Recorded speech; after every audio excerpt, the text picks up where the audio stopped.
plaisir est pour nous de vous mettre au parfum des actualités d'ici et d'ailleurs. Bienvenue à toutes et à tous à cette nouvelle session d'information sur Michapi Voice Télévision.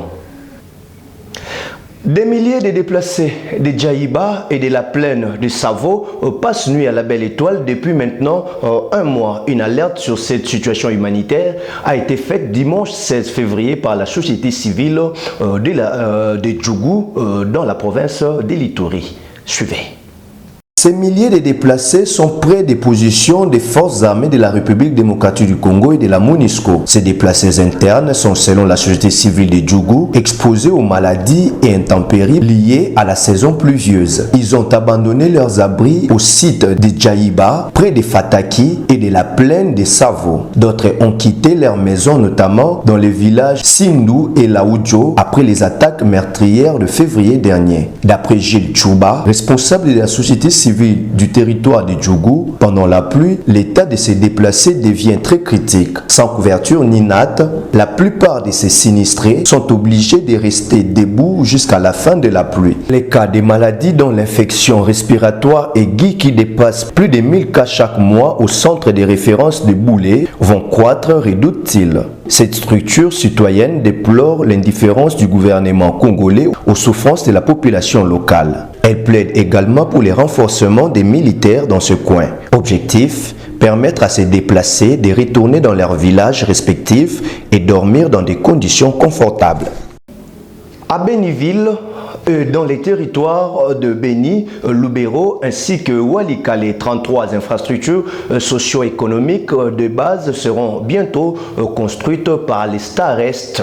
Ceci ressort de la 3e réunion du comité consultatif provincial du Starest présidé à Béni par le gouverneur militaire de la province du Nord Kivu, Marie-Noël Kabouya, pour plus de détails. La 3e réunion du comité consultatif provincial du Starest a vécu à Béni, ce 14 mars 2025. Présidé par le gouverneur militaire du Nord Kivu, le général-major Somokakule Evariste, il a été question de valider 33 infrastructures socio-économiques de base identifiées à Béniville, Béni-Territoire, les territoires de Walikale et de Lubero, ainsi que 2 entités décentralisées. Pour Jean-Claude Kassomo, coordonnateur provincial du Starest au Nord Kivu, ce projet soulageront les populations dans ces zones où les déplacés ont élu refuge. Ces sous-projets d'infrastructures de base à valider sont le fruit des missions de sensibilisation et de mobilisation communautaire menées dans les territoires de Béni, dans la ville de Béni, ainsi que dans les territoires de Lubero et Walikale, respectivement en décembre 2024 et en janvier 2025, auprès des populations. Le gouverneur militaire du Nord Kivu, président de ce comité, attend beaucoup sur terrain. Il a ainsi exhorté à une participation accrue à l'ouverture des travaux. Je me réjouis de la participation de tous les acteurs impliqués dans la mise en œuvre de ce projet, au vu de la présence des personnalités à ces assises. Cela démontre la volonté de travailler tous ensemble, main dans la main, pour la sécurité et la paix. Seul gage de tout développement socio-économique de notre pays. En vue de matérialiser la vision du président de la République, son Excellence Félix Antoine Tshisekedi Tshilombo. Les infrastructures ainsi validées, l'heure est à la mise en œuvre. Ronnie Jackson, envoyé spécial du président américain, a affirmé dimanche 16 mars que les États-Unis d'Amérique vont s'impliquer pour le retour d'une paix définitive en République démocratique du Congo. Ce membre du Congrès américain l'a dit après avoir échangé avec le président Félix Tshisekedi à la cité de l'Union africaine dans la ville-province de Kinshasa. Commentaire avec Yedida Kazumba. Les États-Unis d'Amérique ont promu leur implication pour la restauration d'une paix définitive en République démocratique du Congo, a annoncé un émissaire américain reçu dimanche par le chef de l'État congolais à Kinshasa d'après la présidence congolaise. Membre du Congrès américain Ronnie Jackson travaille dans plusieurs commissions, entre autres sur l'armement, le renseignement et les relations extérieures. Les États-Unis d'Amérique ont été de grandes contributions pour l'adoption au Conseil de sécurité des Nations Unies de la résolution 2773 liée à des sanctions contre le Rwanda. Je suis venu pour rencontrer le président, discuter avec lui sur un certain nombre de questions, notamment les questions de l'instabilité qui se passe à l'est du pays. Nous avons discuté, nous voulons travailler ensemble avec le président pour pouvoir mettre fin à cette situation. Je crois que la réunion que nous avons eue a été productive. C'est une de plusieurs réunions que nous allons avoir. Je vais rentrer aux États-Unis, je vais discuter avec le Congrès, je vais voir aussi la possibilité de discuter avec la Maison-Blanche pour pouvoir mener ces échanges en vue d'assurer que la paix puisse revenir à l'est de la RDC et partout en RDC, parce que cela est la volonté de tous. Les États-Unis, c'est un pays qui est dans une position unique, une position stratégique, une position d'influence. Nous avons une très bonne relation, nos deux États ont une très bonne relation et nous voulons continuer davantage à travailler pour approfondir cette relation. Au même titre que l'émissaire américain, plusieurs personnalités politiques reçues par le président congolais ont toujours plaidé pour le respect de l'intégrité territoriale de la RDC ainsi que sa souveraineté, aujourd'hui menacée par l'agression rwandaise. Le dernier en date est Mark Pextin, le nouvel envoyé spécial du Royaume de Belgique pour la région de Grand Lac en visite à Kinshasa, a fait savoir que son pays est respectueux de l'intégralité et de la souveraineté de la RDC. Bonne nouvelle pour les militaires et policiers congolais. Leur solde va être doublé à partir de la paye du mois de mars courant. Une annonce faite dimanche 16 mars par la première ministre congolaise Judith Suminwa Tuluka à Bandundu-Ville, où elle sensibilisait contre l'agression rwandaise. Franck Bouko nous en dit plus. Les soldes militaires et policiers sera doublé dès ce mois de mars, a annoncé Judith Suminwa Tuluka dimanche à Bandundu-Ville, dans la province de Kwilu, sud-ouest de la République démocratique du Congo. Lors d'un meeting, la chef du gouvernement a demandé à l'assistance d'observer une minute de silence en mémoire de victimes tombées à Goma et à Bukavu et leurs environs. La première ministre a également invité le jeune major désiré de servir sous les drapeaux d'intégrer l'armée ou la police. Elle a assuré que le gouvernement travaille pour que le nouvel recrue bénéficie d'une formation professionnelle en vue d'une armée et d'une police disciplinée au service de l'intérêt du pays. Elle a par ailleurs invité ceux qui le peuvent à participer à l'effort de guerre en contribuant dans la collecte nationale qui a déjà atteint 20 millions de dollars américains. En majeure partie grâce à la contribution de membres du gouvernement souminois à titre individuel et de quelques entreprises privées. La tenue d'une conférence internationale pour la paix en République démocratique du Congo est la recette proposée par le docteur Denis Mukwege en rapport avec la crise sécuritaire dans l'Est de la République démocratique du Congo. Le prix Nobel congolais de la paix pense également que les négociations entre le gouvernement, les acteurs politiques et sociaux ainsi que les différents groupes armés doivent se tenir uniquement après ces assises internationales. Docteur Denis Mukwege. Le conflit armé en République démocratique du Congo est caractérisé par sa forte dimension internationale avec l'intervention directe du Rwanda, de l'Ouganda et du Burundi et l'implication des pays de la SADC et de l'EAC. En outre, de puissances étrangères et des acteurs clés de la mondialisation économique issus du secteur privé ont des intérêts stratégiques pour les minerais critiques présents dans les sous-sols congolais, notamment dans le cadre de la transition numérique et énergétique, mais aussi dans les industries de la défense et du spatial. Ainsi, les efforts à déployer pour parvenir à une solution durable à la grave crise multidimensionnelle que traverse la République démocratique du Congo devront également avoir une forte dimension internationale.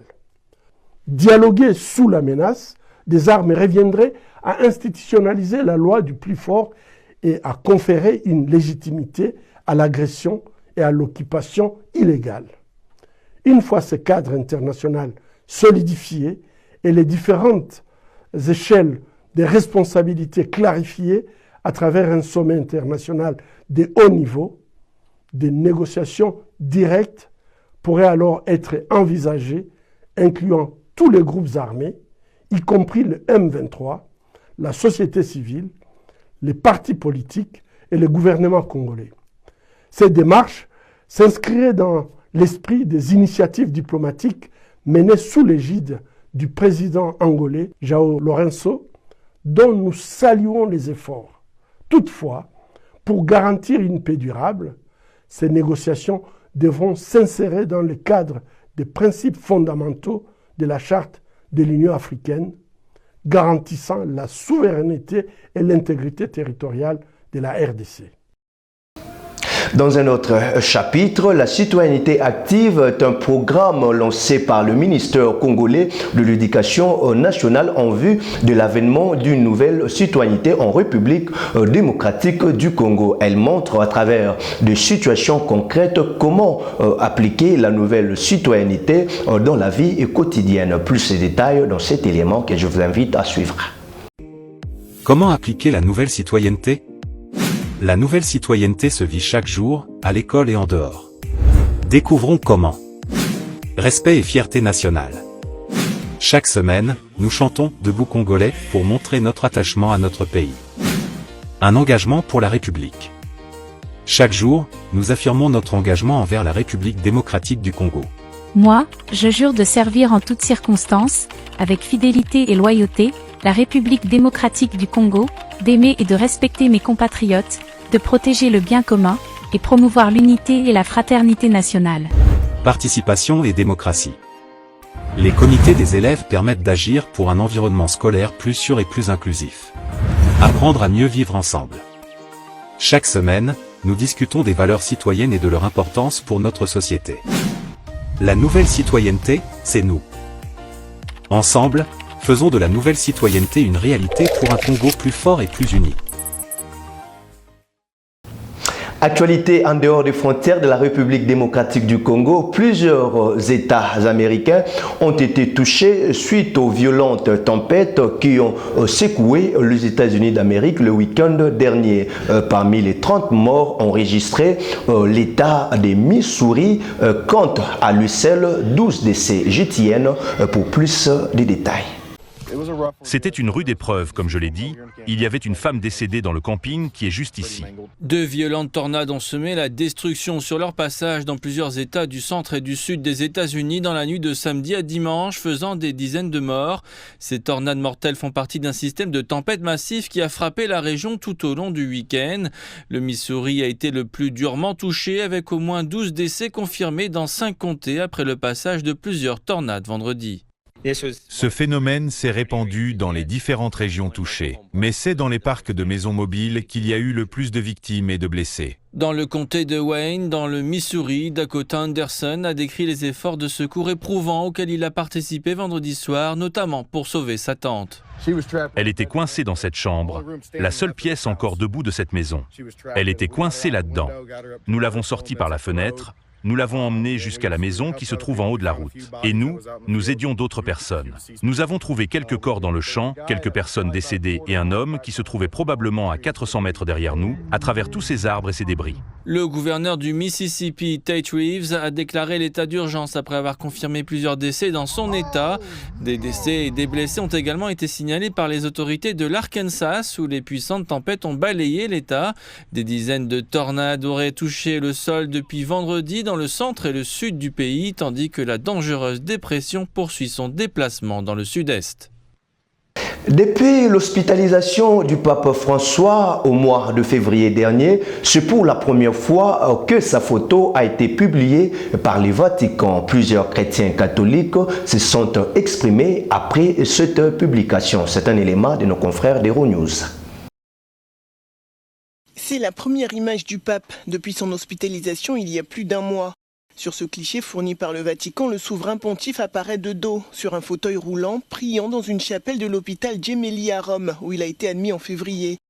Un signe de vie qui, en cette période de carême, a de quoi rassurer les fidèles qui vivent au rythme des mises à jour sur son état de santé depuis qu'il a été admis dans cet hôpital. Ce dimanche, un tango a été organisé devant l'établissement en hommage au souverain pontife, qui est d'origine argentine. Non me lo dimentico più. Mi ricordo essere avvicinata a lui e le dico: Santo Padre, posso dare un abbraccio tanghero? E lui mi risponde, mi dice: a me quanto piacerebbe ballare un tango con te. E io morivo. Io quando mi aveva detto quello ho detto: è un'emozione bellissima sapere che lui è argentino e che ama il tango come lo amiamo noi tangheri. È proprio una cosa meravigliosa che credo che si merita farle arrivare la nostra energia. Plus tôt dans la journée, le service de presse du Vatican avait diffusé un message du pape François dans lequel il remercie les fidèles et dit être affaibli et confronté à une épreuve. Malgré une amélioration de son état de santé, aucune sortie n'est pour l'heure envisagée. Son pronostic vital n'est plus réservé, mais selon le dernier bulletin médical officiel publié vendredi, l'état clinique du pape est décrit comme complexe. Depuis le 14 février, François occupe un appartement aménagé au 10e étage de cet hôpital où il est soigné pour une double pneumonie. Il s'agit de l'hospitalisation la plus longue depuis son élection en 2013. Ces dernières années, le pape a connu de nombreux problèmes de santé et le souverain pontife, âgé de 88 ans, ne se déplace plus qu'en fauteuil roulant depuis 2022. Et voilà qui met fin à cette session d'information sur Michapi Voice Télévision, édition réalisée par Merveille Momungo et Maurice Molila. D'ici là, portez-vous bien, restez branchés sur nos programmes. Au revoir et à très vite.